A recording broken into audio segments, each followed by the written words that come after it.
अच्छा, आपने ना लास्ट जो हमने एक पॉडकास्ट किया था उसमें आपने नॉर्वे का जिक्र किया था, आपकी हाँ, फैमिली हाँ, रहती है नॉर्वे बिल्कुल, में, बिल्कुल। तो किसी ने ये जिक्र किया है कि can you please ask her to elaborate on Norway and the witchcraft in Europe. मैंने ये देखा है कि यूरोप में भी अब इस चीज़ पे बहुत ज़्यादा बिलीव भी है, और लोग किसी हरूफ का, किसी डेट का ख़ास जिसे कहते नहीं है, अब जैसे 13 के हिंसे को लेके बहुत टची होते हैं कि जी 13 नंबर मनहूस है। पहले हम समझते थे कि यूरोप में ये कॉन्सेप्ट नहीं है, हम लोग अक्सर बातें करते थे हमारे बड़े कि ये जिन भूत सारे पाकिस्तान इंडिया में ये होते हैं। लिफ्ट में 13 नंबर जो होगा वो शैतान की तरफ ले जाएगी। फ्लैट नंबर है तो 12 के बाद 14 आ जाएगा, 13 गायब ही होगा। अच्छा, बनाया नहीं ये जाता इस तरह, 13? हाँ, नंबर ही नहीं लगाया जाता 13। इस हद तक वो इसमें इबाहम और इस तोहम प्रस्ती में वो लोग अब आ चुके हैं यूरोप भी, और वो बहुत ज़्यादा विच क्राफ्ट पे बिलीव भी करते हैं, और प्रैक्टिस भी काफ़ी हो रही है। बाकी असल में जो विच क्राफ्ट शुरू हुआ वो उसकी ज़्यादा हिस्ट्री यूके से मिलती है, जिसमें कुछ ख़वातीन बेचारियों को जो हेल्थ विजिटर्स थी वैसे ही जला के इल्ज़ाम लगा के विच क्राफ्ट का ही मारा गया, क्योंकि वो औरत की तरक्की की पसंद नहीं करते थे कि औरत जो है वो तरक्की, इंडिपेंडेंट हो रही हाँ, है। इंडिपेंडेंट हो जाए। तो इस वजह से जो है वो काफ़ी ज़्यादा जुल्म भी हुए इसके, लेकिन विच क्राफ्ट स्टार्ट वहाँ से हुआ, यूके से बहुत ज़्यादा प्रैक्टिकली यूरोप में, जो यूरोप में हुआ। पाक हिंद में तो इसकी बहुत पुरानी हिस्ट्री है, या अरब में या दूसरे ममालिक में।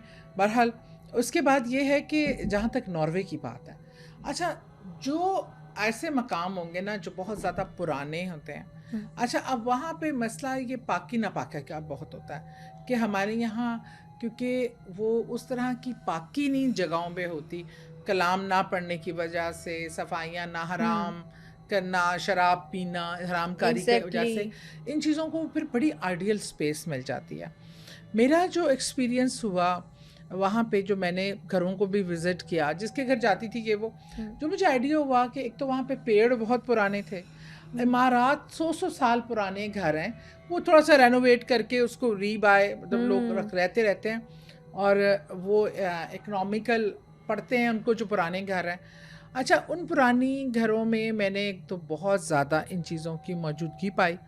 दूसरा, ये मेरा साथ जो वाक़या हुआ था, मेरा भांजा है, उसने शादी की थी नॉर्वेजियन लड़की से। अच्छा, वो हमारी बहू ने तो इस्लाम कबूल कर लिया, उसकी छोटी बहन थी, उसके साथ बहुत मसला चल रहा था कि वो एकदम मैं जब गई तो ऐसी बातें हो रही, मैंने बच्चों को बिठा लिया, और बच्चों को, क्योंकि वो वहाँ पल बढ़ रहे हैं तो उन तक अक्सर नॉलेज नहीं होती उस तरह। मैं उनको बता रही थी कि आपने क्या एहतियातें करनी है, कुछ इस्लामिक बेसिक थी चीज़ें, कुछ मुल्क के आप हवाले अपने से। वैसे भी वज़ाइफ शेयर करती रहती है, जो आपकी नॉलेज हाँ, में जो चीज़ें मैं होती हैं वो बच्चों आप को डिफरेंट गाइडलाइन दे प्लेटफॉर्म्स पर सकती शेयर हूँ करती हैं। वो मैं करती रहती हूँ। मुझे मेरे भांजा उठा के लेके आ, कहता, तब सादिया आंटी मेरी बात सुने में, कहता मेरी ना इस तरह देवरानी पे एक अजीब कैफियत तारी हो जाती है, उसकी आंखें एकदम सुर्ख हो जाती है, देवरानी कह रही हूँ, साली पे, तो वो सिस्टर इन लॉ, तो वो एकदम इसका, और वो हार्डली 19-20 साल की बच्ची थी, बड़ी प्यारी। तो वो उसने कहा कि मैं आपको दिखाना चाहता हूँ। मैं कहा देखो उनसे पूछ लेना, मुझे नहीं पता उनका क्या बिलीव्स हैं, और वो एक मुसलमान को, कंफर्टेबल हैं भी कि नहीं। हाँ, दिखाना भी चाहते हैं कि नहीं।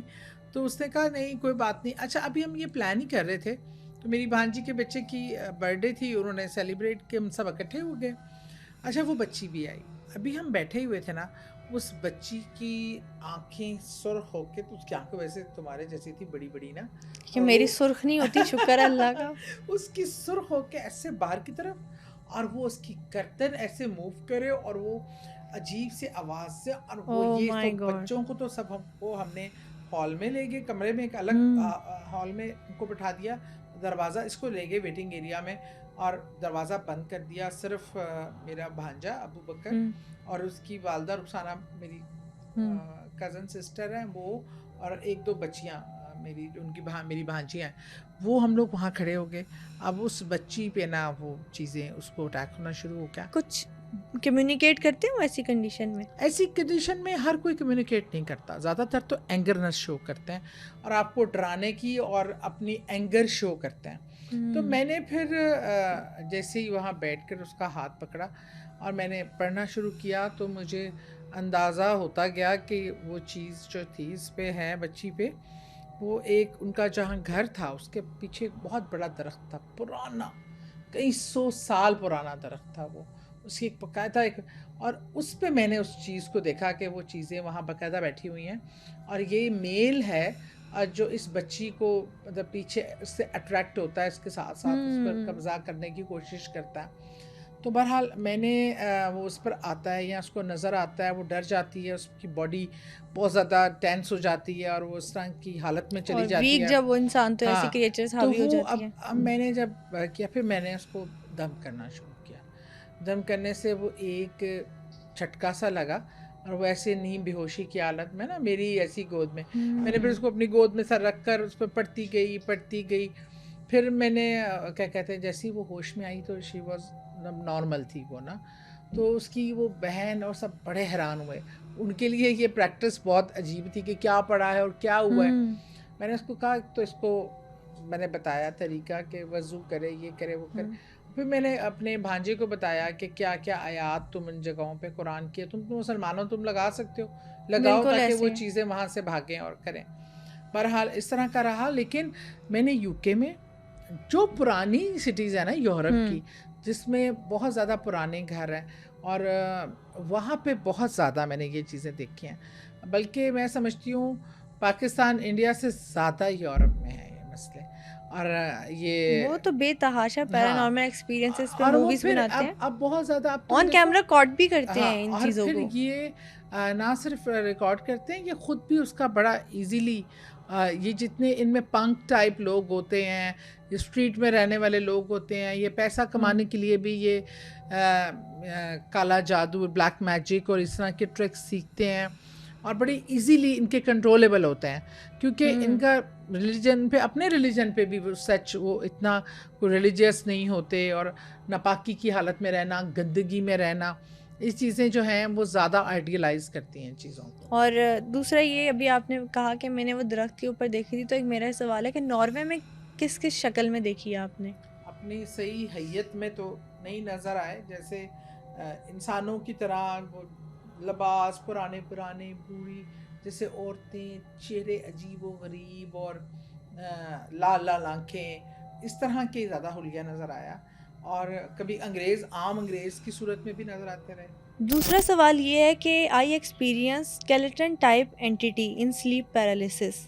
स्लीप पैरालिसिस क्या है और ये स्केलेटन टाइप एंटिटी है वो नज़र आना क्या है? अच्छा, पता है क्या, स्लीप पैरालाइज जो होता है, ये आपको ऐसी फीलिंग होती है, इसको वैसे साइकोलॉजिस्ट जो हैं वो इसको मेडिकल टर्म के लिए भी यूज़ करते हैं कि इसमें ये एक इशू भी है ह्यूमन बॉडी का या इस तरह।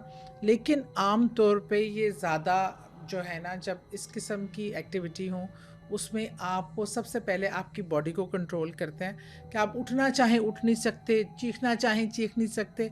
और ये एक दिमागी कैफियत ऐसे भी तारी हो सकती है खौफ के एकदम से। आप पर अगर खौफ और इस तरह की कोई चीज़ आप देख लें, तब भी आपकी बॉडी बाज़ औक़ात इतने खौफज़दा हो जाते हैं, हाथ तक नहीं हिल पाता। हाँ, तो आपकी बॉडी का फौरी रिएक्शन भी आपकी बॉडी पे आता है। तो इसलिए जब तक स्केलेटन देखना है, तो वो कोई, इसकी मुराद ये नहीं होता कि आपने कोई मुर्दा देखा, इसकी मुराद यही होता है, होते ही वो यही चीज़ें हैं। वो अब आपके सामने किस तरीके से, जिससे वो आपको डरा, अब ये उनकी चॉइस पे है। वो आपके सामने एक खूबसूरत शक्ल में भी आ सकते हैं, आपके स्केलेटन बन के आ गए हैं, जो उससे आपको वो खौफ ज़दा कर सकें, और ये वो सब अपने माइंडसेट के हवाले से करते हैं। लेकिन अगर वो एंटिटी अपने है, हम शक्ल बन के आ जाते हैं। ऐसे भी होता है? मेरा एक बार क्या हुआ, बड़ा इंटरेस्टिंग वाक़या याद आ गया, ये मैंने कभी शेयर भी नहीं किया, ये अचानक ही याद आया। मैं ना, अभी मेरी शादी नहीं हुई थी, तो मैं अपनी फूफो के घर रहने गई हुई थी। तो हमारा था न्यू ईयर का, ऐसे ही सब हल्ला गुल्ला, मेहमान वगैरह भी आए हुए थे। तो मेरी फूफो किचन में काम कर रही थी, और खाना वगैरह डाइनिंग टेबल साथ ही था, किचन से निकल के वो लगा रही थी। अब ड्राइंग रूम और डाइनिंग टेबल में अभी कोई, मतलब कोई नहीं बैठा हुआ था, हम सब कमरों में बैठे हुए थे। तो वहाँ पे ना आंटी खाना लगा रही, तो उसके बाद ना वो, उन्होंने देखा कि मैं ना अंधेरे ड्राइंग रूम, और मतलब हल्की सी लाइट है, मतलब पूरी लाइटें नहीं जली हुई थी, मैं ना डाइनिंग टेबल के पास खड़ी हूँ। तो उन्होंने मुझे कहा, तुम यहाँ खड़ी हो, ये बर्तन उठा के यहाँ पे खाना लगाओ, टाइम हो रहा है, बुलाना नहीं है। मैं उनकी हेल्प कर रही थी, उनकी बेटी कोई नहीं है। तो वो अपना जनाब अब मुझे उन्होंने 2-3 आवाज़ें दी। मुझे उन्होंने कहा कि तुमने ऐसे मेरी आवाज़ें सुनी, मुझे देखती रही, घूरती रही और उसके बाद तुम ड्राइंग रूम में घुस गई। तो वो गुस्से से ना ऐसे कमरे में आई हैं बुलाने के लिए मेरे दूसरे कज़न को कि ये देखो सादिया जो है ये ड्राइंग रूम में जाके बैठ गई है और बात नहीं मान रही। उनके हाथ में ना आई थिंक वो रोटी पका रही थी, कुछ लगा हुआ था। तो वो जब कमरे में आई तो आके मैं बैठी हुई थी। तो मुझे Oh my कहते God. तुम वहाँ से, क्योंकि वो बिल्कुल सेपरेट था और कमरे की एंट्रेंस सेपरेट थी। ऐसा नहीं हो Opposite सकता ways. था कि मैं वहाँ से बिल्कुल डिफरेंट, दो अलग इस तरह थी जगहें। तो वो मुझे कहती तुम अभी तो डाइनिंग टेबल पे खड़ी थी, मैं तुम्हें आवाज़ें दे रही थी। तो मैं कहा आंटी नहीं, मैं तो इधर बैठी हूँ, पिछले 1 घंटे से हिली नहीं यहाँ से। सबने कहा हाँ ये तो नहीं बैठी यहाँ।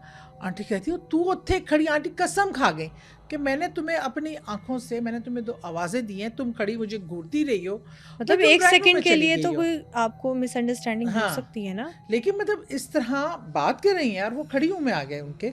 तो वो फिर सब हम उनके साथ आए तो वहाँ देखा तो वहाँ कोई उस टाइम तो कोई जिसने दिखाना था दिखा। मतलब वो आपकी सूरत भी इख्तियार कर सकती है, आपकी अपनी।